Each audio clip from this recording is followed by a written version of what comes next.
अस्सलाम वालेकुम स्टूडेंट, उम्मीद करता हूँ आप सब खैरियत से होंगे। आज के इस वीडियो में हम डिस्ट्रीब्यूटेड डेटाबेस मैनेजमेंट सिस्टम का लेक्चर नंबर 17 डिस्कस करने जा रहे हैं। मगर उससे पहले मैं आपको ओवरव्यू देता जाऊँ लेक्चर नंबर 16 का, जिसमें हमने क्लाइंट सर्वर आर्किटेक्चर डिस्कस किया था। उसमें मैंने आपको बताया था कि क्लाइंट क्या करता है। सर्वर तो बेसिकली आपके पास डेटा मैनेजमेंट करता है, query processing, transaction and storage management. Client application and client side पे जो होता है application and user interface, a client module of DBMS, data and log management, cache there some time. ठीक है बेटा। इसके साथ हमने पढ़ा था कि ये क्लाइंट जो है पास करता है यूजर क्यूरी को बगैर समझे और ऑप्टिमाइज किए हुए। ठीक है बेटा। फिर हमने इसमें दो बातें इंपॉर्टेंट बातें जो डिस्कस की थी कि वन सर्वर मल्टीपल क्लाइंट, ये आपके पास डिस्ट्रीब्यूट डेटाबेस सिस्टम नहीं है, क्योंकि आपके पास जो डेटा मैनेजमेंट हो रही है वो एक ही सर्वर के ऊपर हो रही है, तमाम साइट्स के ऊपर नहीं हो रही। और जो दूसरी इंपॉर्टेंट बात थी वो ये थी कि मल्टीपल सर्वर मल्टीपल क्लाइंट। तो मल्टीपल सर्वर मल्टीपल क्लाइंट जो है ये आपके पास डिस्ट्रीब्यूट डेटाबेस सिस्टम है, क्योंकि आपके पास डेटा मैनेजमेंट जो हो रही है वो मल्टीपल साइट्स के ऊपर हो रही है। तो इसलिए आपके पास ट्रू डिस्ट्रीब्यूट डेटाबेस सिस्टम है। ये पिछले लेक्चर में हमने डिस्कस किया था। ठीक है बेटा। आज का जो टॉपिक है हमारा वो major distribute database management system architecture में पेयर टू पेयर जो है उसे डिस्कस करते हैं। Peer to peer distribute database system architecture अगर जो है उसमें पहले भी बताया है कि इसमें जो सिस्टम्स होते हैं वो सेम लेवल के ऊपर होते हैं, दोनों हर एक सिस्टम क्लाइंट सर्वर का काम कर रहा होता है। ठीक है। इस आर्किटेक्चर अगर देखें तो इसमें सबसे पहले एक्सटर्नल स्कीमा, फिर global conceptual schema, local conceptual schema, local internal schema. Local internal schema से आप लोकल कंसेप्चुअल स्कीमा के ऊपर आएँ और फिर ये तमाम चीज़ें कंबाइन हो जाती है ग्लोबल कंसेप्चुअल स्कीमा में और फिर एक्सटर्नल स्कीमा की तरफ मूव करती है। ठीक है बेटा। Physical data organisation at each site, physically data organise होता है हर एक साइट के ऊपर। डिफाइन लोकल इंटरनल स्कीमा, वो डिफाइन करता है अपना local internal schema. On the top of that उसका क्या होता है, लोकल कंसेप्चुअल स्कीमा होता है।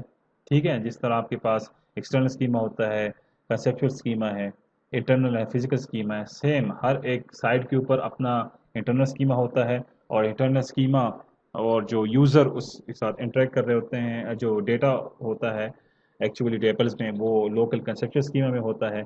और फिर ये जो then the overall view is deprecated by global conceptual schema, ये तमाम फिर डिप्रेसेट कर दिया जाता है ग्लोबल कंसेप्चुअल स्कीमा में।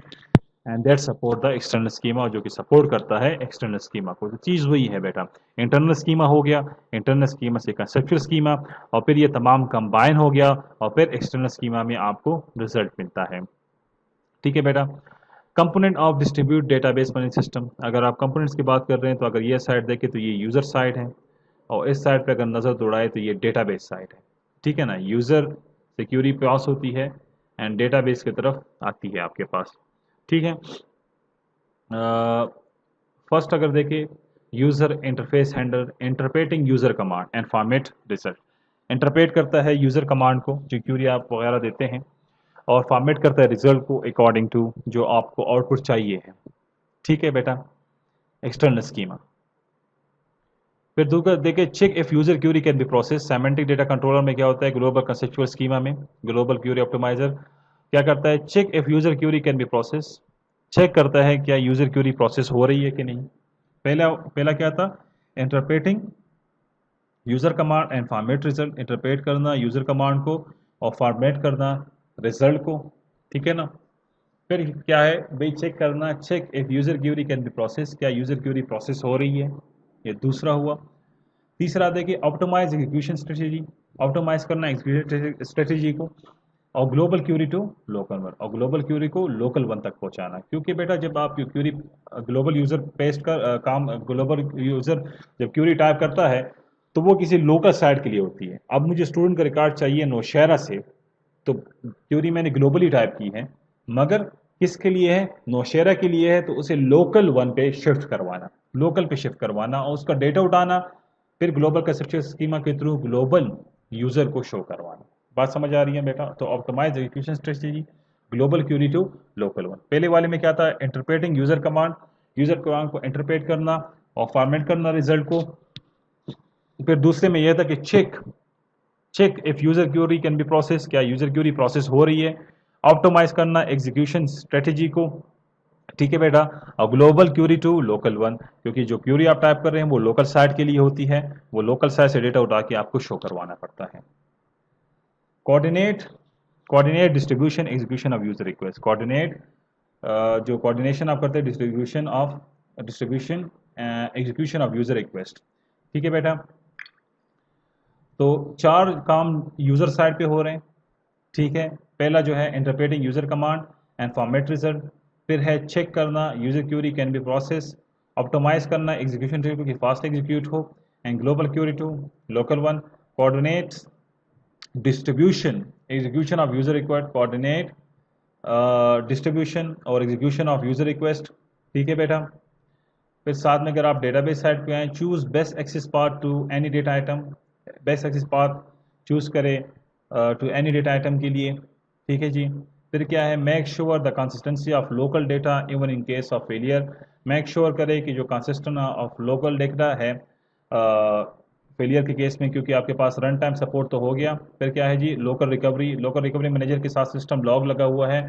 सिस्टम लॉग आपको ऑलरेडी पता होता है, जो एक्टिविटीज़ आप परफॉर्म करते हैं वो तमाम सिस्टम लॉग में स्टोर होती है। अगर कोई फेलियर ऑकर होता है तो वहाँ से हम उसे क्या कर सकते हैं, रिकवर कर सकते हैं। ये डेटाबेस मैनेजर सिस्टम में आपने लॉग्स फाइल पड़ी भी होगी, जिसमें आपके पास तमाम जो एक्टिविटीज़ आप परफॉर्म करते हैं वो तमाम एक्टिविटीज़ लॉग फाइल में स्टोर होती है। और अगर इनकेस डेटाबेस फेलियर आकर होता है या किसी ने डेटाबेस को डैमेज किया होता है तो उसकी इन्फो हम लॉग फाइल से फाइंड आउट करते हैं। तो पहला बात है कि चूज करें आप best access path to any data item, फिर मेक श्योर करें the consistency of local data even in case of failure, case of failure में। फिर क्या है जी, physical access the data as per the command, physically access करें the data as per command generated by the query optimiser interact with the operating system. तो यहाँ पे चार जो काम थे, यूजर इंटरफेस हैंडल क्या काम करता है, इंटरप्रेट करता है यूजर कमांड को एंड फॉर्मेट करता है रिजल्ट को।